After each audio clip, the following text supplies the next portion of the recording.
San Diego Women's Week Leadership Conference.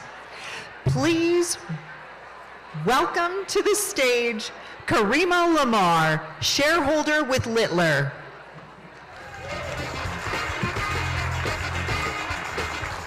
Good afternoon. Hey, good afternoon. I have the pleasure of introducing Dr. Hall. She is an executive coach, speaker, and author. She helps women in leadership navigate male-dominated fields. She started a company called Noteworthy in 2013 with the mission of helping women elevate to the highest levels of success so that our having a seat at the table is so common and our success is so common that it is no longer noteworthy. She helps ambitious, smart, driven women succeed on their own terms. Please join me in welcoming Dr. Alessandra Wall. I'm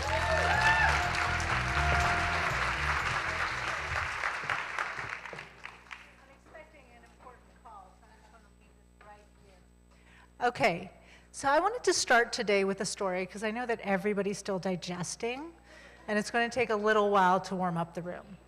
And I wanted to share the story of the very first time I set a limit with a boss. And the truth is, that was in the year 2000. I was 23, and I could still remember that to this date in vivid detail. So I was walking down the halls of Parkland Memorial Hospital's 8 North Wing, that's a psychiatric wing, and I was speaking with my clinical supervisor, Dr. Lovett. Dr. Lovett was one of our professors, about 45 years my senior, and he was the kind of guy that everybody was afraid of. And on this specific day, he was trying to convince me to show up over the weekend to write a report on a patient who I'd done some testing on. And the problem we were running into was this: I could see no logical reason why I needed to come in over the weekend. I checked in with him. The patient was not going to get released from the hospital any sooner if I did. I had papers to write, including one for his class. I had so much reading to do, and anybody who's been in graduate school knows what I mean. I actually had a social life at 23 that I wanted to live, and a lot of sleep that I needed to catch up on. So I promised him that I would be in first thing Monday morning, would get the report written and handed to him with plenty of time for our 10 a.m. psychiatric team meeting. And that is when Dr. Lovett, I'm not joking, literally stopped in his tracks. Because nobody in my graduate program stood up to supervisors. And if you were going to push back, it certainly wasn't going to be with Dr. Lovett. So for reasons I don't have the time actually to go into today, I just didn't want to budge on this one. It was a firm boundary I was keeping, and I reminded him that my work product had been impeccable and beyond reproach. I assured him it would be the same with this report, and with that being said, I did not show up that weekend. I did come in at 6 a.m. on Monday morning, wrote the report, thank you. That's the way I felt about it at the time too. I did come at 6 a.m. that Monday morning, and I wrote the report, and I handed it in to him with plenty of time to review. So as far as I was concerned, all was well that ended well, except for the fact that 2 weeks later, I was pulled into the office of another supervisor, and I was basically admonished for holding my own. I was told that the fact that I asked to work on my terms, the fact that I asked for things to be slightly different, and this is the cincher, the fact that people gave in to those requests was proof that I was manipulative. I was furious. I made my case. I walked out. And then I spent a lot of time wondering what it would take to be trusted, what it would take for my work to speak for itself, what it would take to be given the privilege, the right to work on my own terms. And for a lot of time, for years, I thought all I would need was seniority, the right title, more years under my belt, a resume that really spoke to the impact I could make. But then I became an executive coach, and I work with, honestly, incredibly talented, ambitious, and driven women. And these women, they have 20+ year track records of excellence. They have titles that say, she's the boss, no question about it. And they have resumes with accomplishments that I could not even dream of unlocking. And what so many of these women also have is their very own Dr. Lovett moments, and very current Dr. Lovett moments. So I learned very rapidly that being the best at what you do, having a fancy title, having seniority in your space really isn't enough to be heard, to be respected, to be able to work and succeed on your terms. What I was lacking when I was 23, and for anybody here who's near that age, it's something you can unlock at 23. What a lot of these women were lacking was authority. Authority is incredible because when you have the right kind of authority, you can walk into a room, you start to speak, and people stop and they listen. And they actually consider your ideas fully and respectfully. With the right kind of authority, you can push back on the status quo without getting squashed. You can build consensus and drive innovation and impact. And women who have the kind of authority I'm talking about, they don't need to prove, back up, and repeat everything they say just to be heard. So the problem with authority, and I had this really awesome slide for this, I'll just tell you what's on the slide in a second, but the problem with authority is it's really tricky for women. Because even in the best of cases, a woman with authority is intimidating. And she's intimidating both to men and to women. And I had this beautiful slide with compliments that were made to me. He thought you were really great, but he was rattled by your self-confidence. You inspire me so much, and you scare me a little.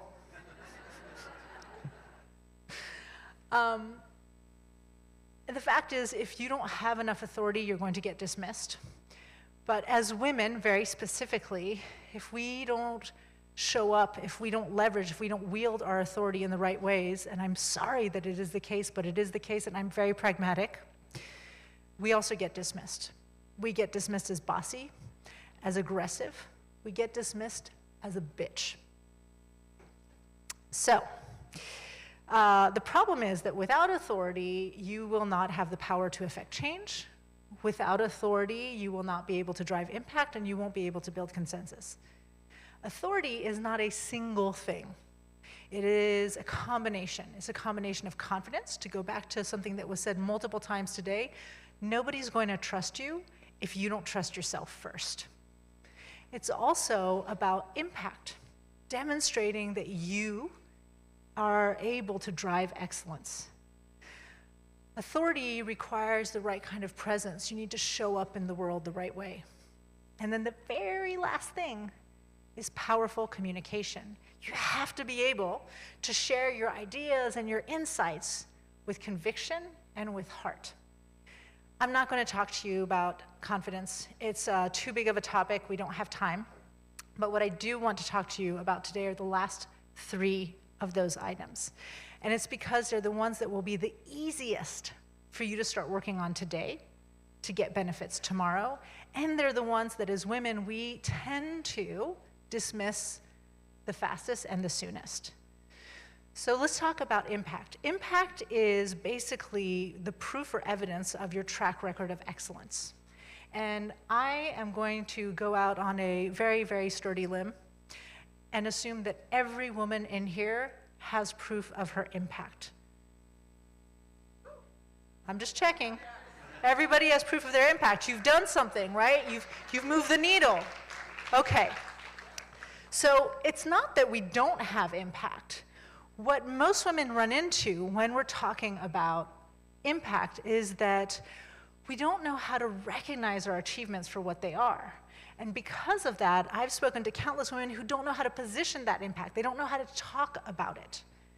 And then there's the fact that I have spoken to women from every single continent, and all throughout the world, women are socialized against self-promotion.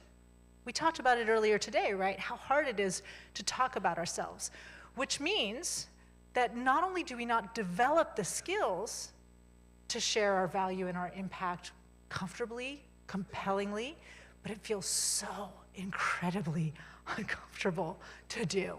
So we don't. And then there's this third piece, which is if you don't use the right framework to communicate your impact, you are going to come against bias. And this is bias that both men and women have against women who stand in their power and own their greatness. So, my goal today is not just to share information with you, it's to make sure that you get the tools you need to take that information and put it to use. Very selfishly, for my own career, I had to learn how to put my impact forward, so I created a framework that I now share with my clients that helps us overcome those 3 roadblocks that I just mentioned, so that you can communicate your value clearly, compellingly, comfortably in any scenario. And I've shared that process on the Whova app, so it's right there for you to get, right? The other thing we shared on the Whova app is a resource that goes over common, simple strategies that you can use and spaces that you can discover within your work days so that you can share your value casually without it having to be a review or an interview.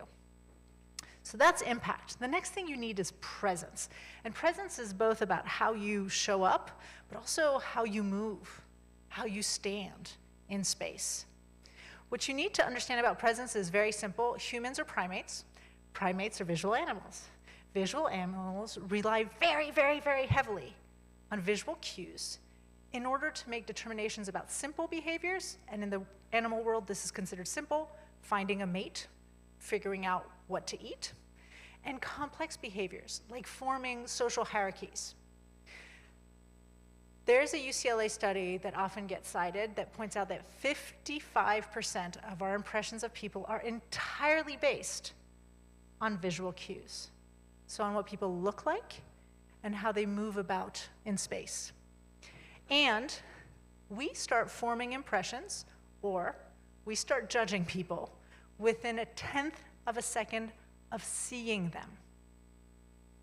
For these reasons, when I tell you presence matters, I just want you to know it's a scientific fact. It's not social media, it's not the print media, it's not the fashion industry. It's how your brain is wired. So what does this mean? It means that it's not enough for you to be the best. It's not even enough for you to broadcast your impact. You also have to look the best doing it.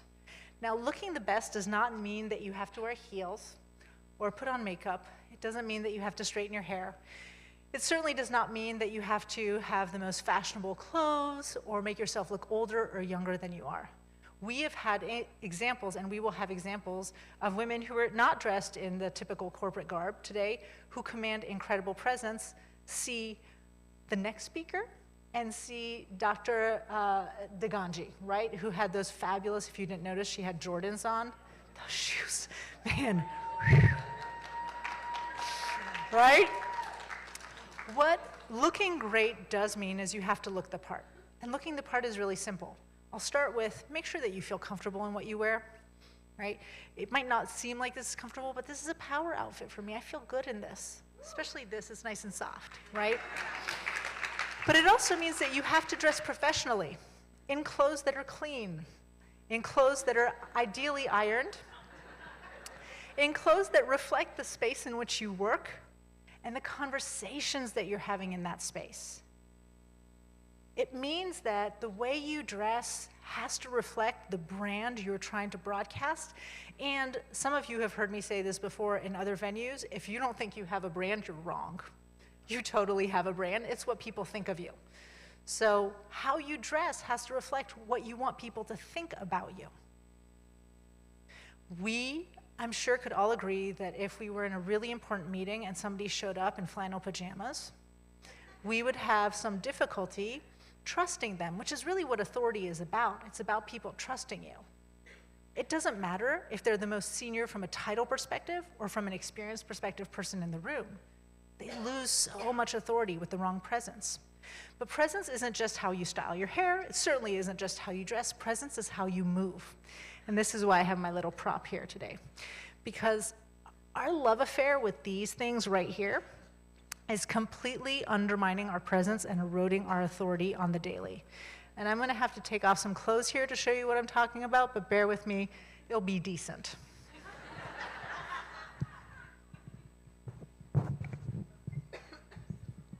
Okay. We love these things. They're amazing. And so we spend so much time on them just scrolling. Oh my goodness, I have a lot of notifications on this phone. And on top of that, we spend so much of our day seated. I'm at a standing desk, but still, let's be honest, when I'm not at my standing desk, I'm in my comfy couch. And then on top of that, most of us, if we're not holding this, if we're not on the couch, we have a keyboard in front of us. And what happens is we start standing like this.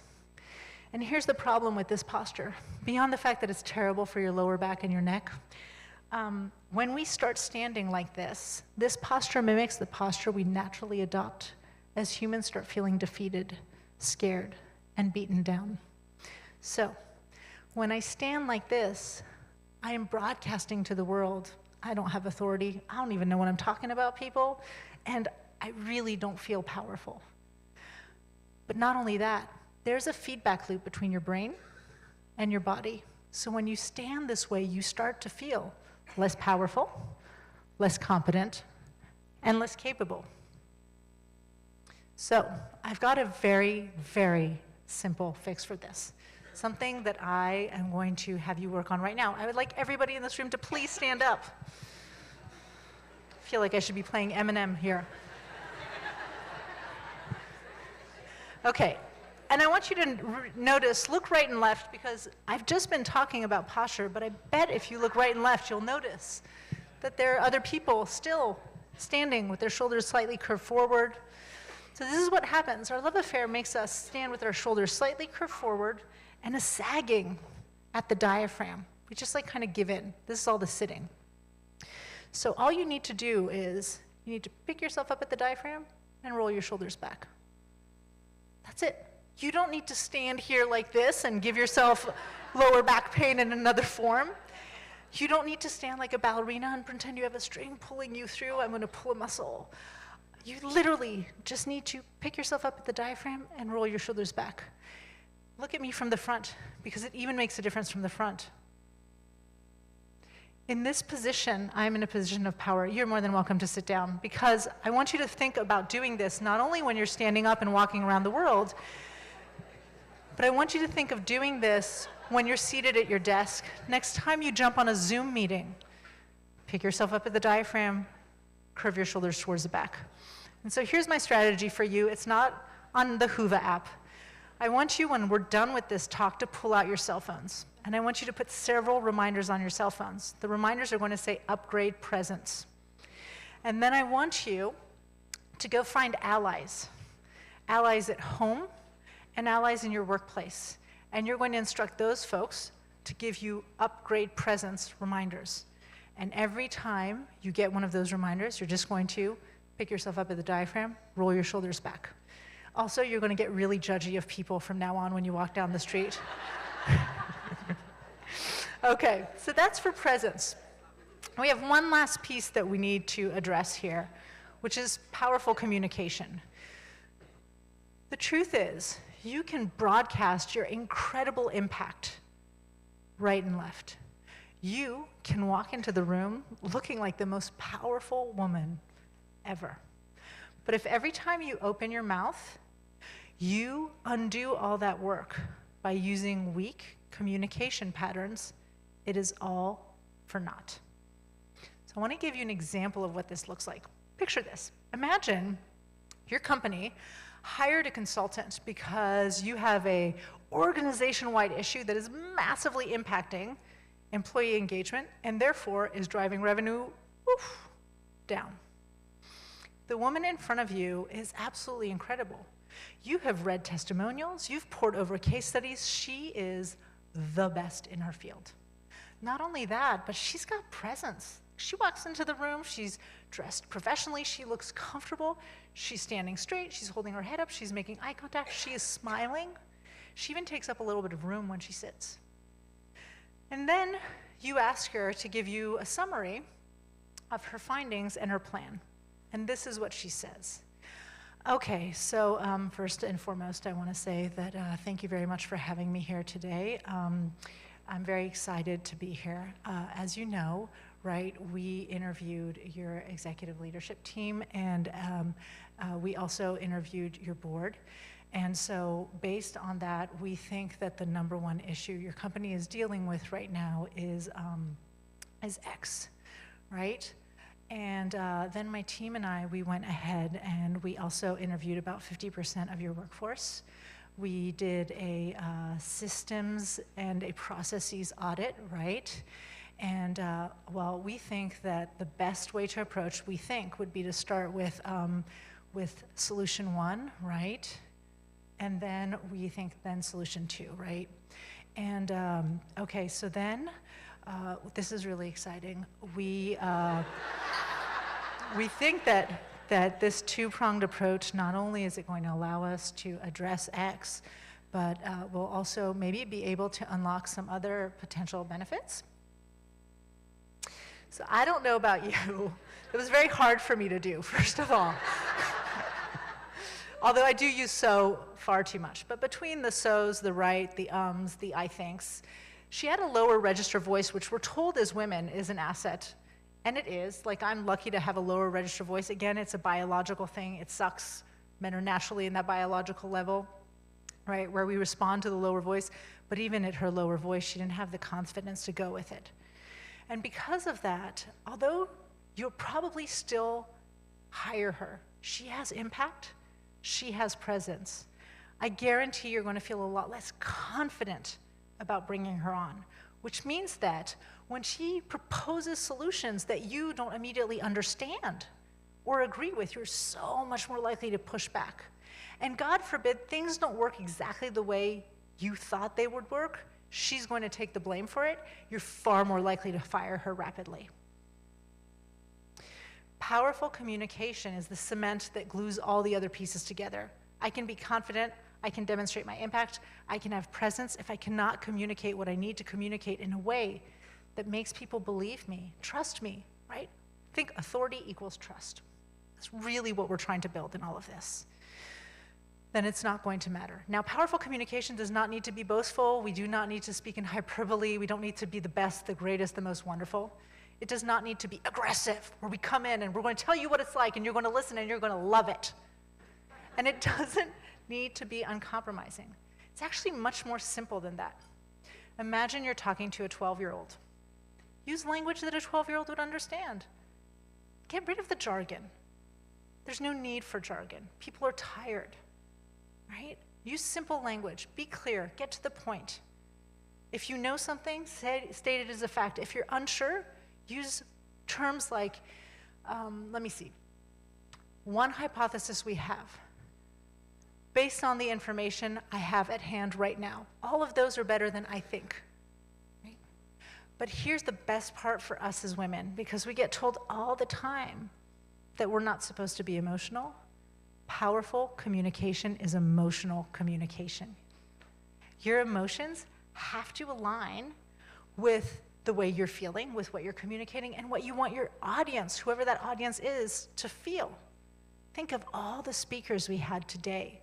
None of them were presenting facts like this, and if they'd been presenting facts like this, it doesn't matter how interesting those facts would have been. We would have all been asleep, and nothing would have resonated with us. Right? So let me show you what this looks like for this particular person. I am so excited to be here today. I've been looking forward to this meeting all week long. Now, as you know, we had the privilege of interviewing your ELT and your board members. And based on the conversations we have, the number one issue that you are facing right now is X. Any questions about that?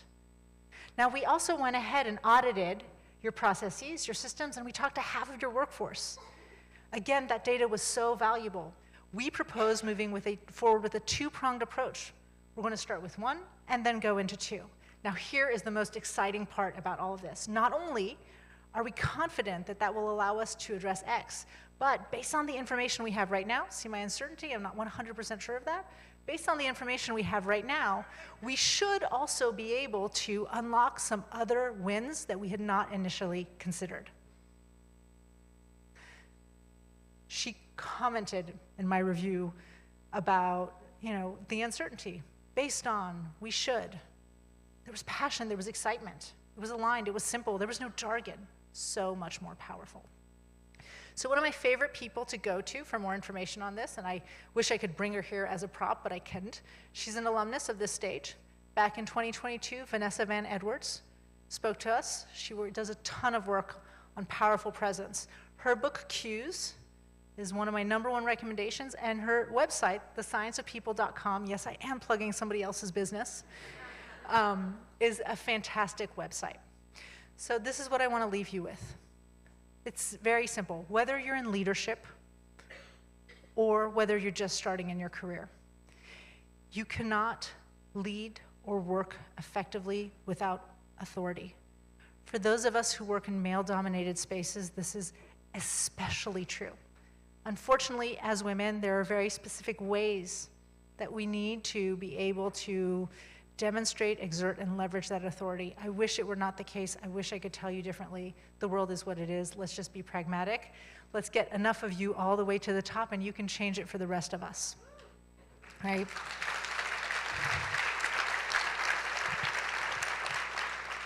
For anybody in this room who's beginning a career or who has no desire to get into management or leadership, because why? I just want you to know you don't need the fancy titles. You don't need 20 years of experience in order to leverage or have authority. What you do need is to communicate your value and your impact on a regular basis. Broadcast it. People need to know you're helping them, you're not bragging. 2, you need to show up looking the part. Make sure you're dressed comfortably, that it matches the space you're working in, and please, literally stand in your power. And 3, work on that communication. Just choose one of those patterns, maybe the I think, the so, the right, just one, and work on it. And you will be able to unlock the authority you need. Thank you.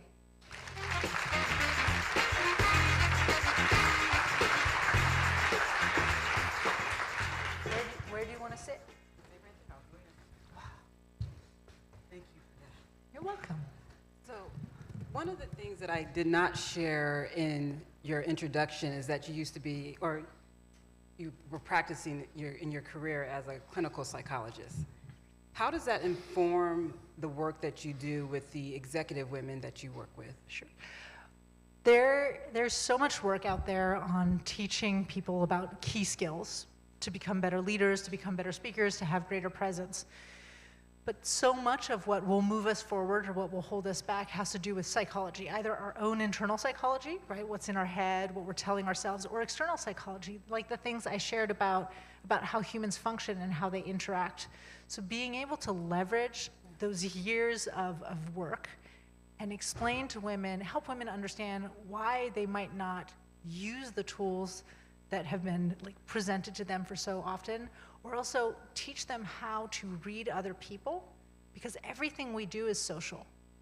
Everything about being successful in your career is a social endeavor. It is not just a skill-based thing. That has become incredibly useful over the years. So a lot of what you do doesn't necessarily pertain just to women. Obviously it can apply to a broad range of people, but is there anything that you work on that we can specifically apply to us? I would say this. Everything I talk about applies to people across the gender spectrum, because skills are skills. The big difference, and it's something I mentioned in my talk today, is that because of the systems that we operate in, because of the bias that is just inherent, there are very specific ways in which women have to deploy these skills. So, for example, when we're talking about authority, it's okay socially for a man to walk into a space and just say, I'm the best guy for the job, let me tell you why. Like, a year ago I unlocked this, these are my skills, this is my background. But if we do it as women, what happens is people will look at us and go, who does she think she is? And if you don't think you have not done that to somebody, you're wrong. You've done it to another woman at some point in time who was bold enough and brave enough to own what she brought to the table. So a lot of the work ends up being, and that ties into the background as a psychologist, right, helping women figure out how to deploy, how to use these skills without triggering, first of all, as much of the bias as possible, or sometimes you're just going to buck the system and the system's going to want to push back, so learning how to handle that pushback so you don't get destroyed or crushed by it. So I was at a conference 2 weeks ago, and this woman was telling a story about how she was applying for this role. And she was told that she was the best for the position. And so she was very confident. She's thinking she's going to get the job. And the gentleman that was, interviewing her essentially told her that, look, I know you're the best, but I don't think that I can get my team to follow you. And so you're not going to get the job. What would you tell her? One of the things that you talked about is that we do have those biases, but there wasn't anything that she did wrong. She showed up. She was the best. I know earlier when you were talking, you were saying that being the best isn't good enough. So I guess 2 questions. One, why is it not good enough? And what can she do, or what advice would you have given her to kind of address that bias? Sure. Well, I'll start with the why is it not good enough? Because of what I said earlier. Human beings are social animals. So much of your success is not just predicated on your technical skill or ability. That is the mistake that we make. We are told if you work hard enough, if you become the best of the best of the best, if you put in your hours, people will know, they will promote you, they will move you forward. That's not how it works. I have another keynote that I give where I ask people to think about the last time they hired a skilled worker, like a plumber or somebody to do their roof or even find a hairdresser. How did you find that person? Did you go look at their resume? Did you go check where they went to school? You asked a friend, you asked a neighbor, you asked somebody you knew how that person was, like who they'd worked with that they liked. And then you chose somebody based on the fact that somebody else liked them and said something good about them. Maybe you vetted them a little bit, made sure they didn't have any terrible ratings online, but you didn't go back and look at that, and that is how we hire. We are social animals, so we really go back to that social skill set. So that's one of the reasons why we can't just develop technical skills, right? And we can't look at men who don't just use technical skills and somehow paint them as horrible. Like, they got it, they figured this out. It's a social game. It's a who knows who game. And you have to be good. So that's just the prerequisite to get in most cases, right? Every once in a while, we all have examples of somebody who's brought into an organization who's terrible and still got in because they know the right people. But the other thing is, okay, I would have told her the thing that's kind of the stuff your mom tells you that makes you roll your eyes, which is, you really got lucky because this person literally told you that this was a terrible organization for you to work in. Not only do they realize that there's a problem with bias, they're unwilling to do anything about it.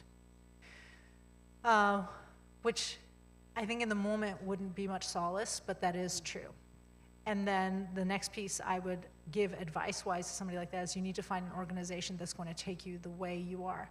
When we had that panel earlier, and there was so much talk, I loved it, I wish I prepared this with all of them, but about being yourself, how hard it is to try to play a role. Nothing about what I talked about here is about playing a role.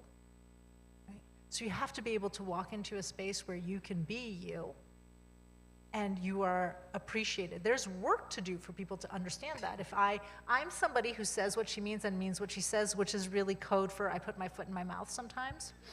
But somehow I have branded that as a quality that people hire me for because I say things that other people won't say out loud. I could try not to have my ADD kick in. It would be so much work, right? So that's what we'd work on. We'd talk about really positioning her top skills, creating a story around that. That's that first tool I mentioned that's in the Hoover app. And then we would talk about really getting clear on the kind of organization she wants to work with and recognizing those instances as gifts, as frustrating as they are. So outside of building more authority, what's one piece of advice that you could give women who want careers that are both wildly successful, but also deeply fulfilling? That last thing she said, those were my words, but I want you to remember that your career should be wildly successful and deeply fulfilling. That 360 life piece, that's what they're talking about. Social capital. I think the most important thing, if you want to build a career that works for you, that feels really, really fulfilling, take the time to meet, connect with, and build real relationships with people. People that will make going into work every day a far more pleasant experience, but also, again, you've heard it so many times today, those sponsors, people who are going to sponsor you, who are going to accelerate the pace of your career. Mentors are great, they're fantastic, they'll be there to support, but that is one of the keys. People who, when you set limits with the Dr. Lovitz of your life, and you get pushback and told that you're manipulative, will come in because they have the clout and squash those biases and squash those filters, or say, screw it, I'm going to find you another opportunity. Right? So take the time to build social capital. This should not be something you do on the side, and it should not be something you do haphazardly. It's really a strategic process because you only have so many hours in the day to invest, and if, like me, you're an introvert, you only have so much energy to invest in relationships.